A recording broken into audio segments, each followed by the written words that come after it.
कि एक पंडित जी गंगा नहाने रोज जाते थे। तो रैदास जी से कहा कि रैदास जी कभी गंगा नहाते तो होते ही। तो उनका हम अपने कर्म को ही पूजा समझते हैं। आप रोज गंगा नहाने जाते हो, ये 2 केला है, बड़ी कठिन कमाई के हैं, गंगा जी को दे देना, कह देना रैदास जी ने दिया है। पंडित जी ने ले लिया और जब जाकर गंगा जी से कहा कि रैदास जी ने ये 2 केले आपको दे, तो गंगा जी में से हाथ प्रकट हुआ और 2 केले लेके समा गया। फिर थोड़ी देर में हाथ प्रकट हुआ और आवाज आई कि स्वर्ण का जो कंगन है ये रैदास जी को हमारी तरफ से प्रसादी दे देना, गंगा जी ने। अब पंडित जी ने देखा आसपास तो कोई है नहीं और इतना कीमती कंगन रैदास जी को कहां से। तो वो दूसरी गली से चले तो खड़े हो गए रैदास जी के सामने जाके।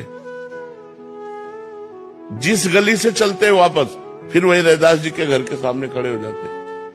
चमत्कार ये महापुरुष का कि गंगा जी ने कंगन दिया तो जिस गली से चलते घूम करके अपने घर के लिए वो पहुंच जाते रैदास जी के दरवाजे। आखिरकार रैदास जी के समीप गए और कहा केला दे दिया था। उन्होंने इसे कठौता में हाथ डाला और कहा हाँ हाँ दे दिया था। कठौता में केला उनको मिले, बोले हाँ दे दिया था। उनका गंगा जी ने आपके लिए, तो उनका हम इसको क्या करेंगे, आप ही रख लो। तो उन्होंने कहा कि ये तो धोवन है, इसमें आपने, तो उनको जानते हो क्या कहा था? सब कोई जानता है उनकी प्रसिद्धि इस बात की, मन चंगा कठौती पे गंगा। हाँ, तुम्हारे मन में कंगन की बेईमानी आ गई और कहां कहां घूमते हुए ऐसे भटकते हुए फिर यहीं आते रहे। मन चंगा तो कठौती।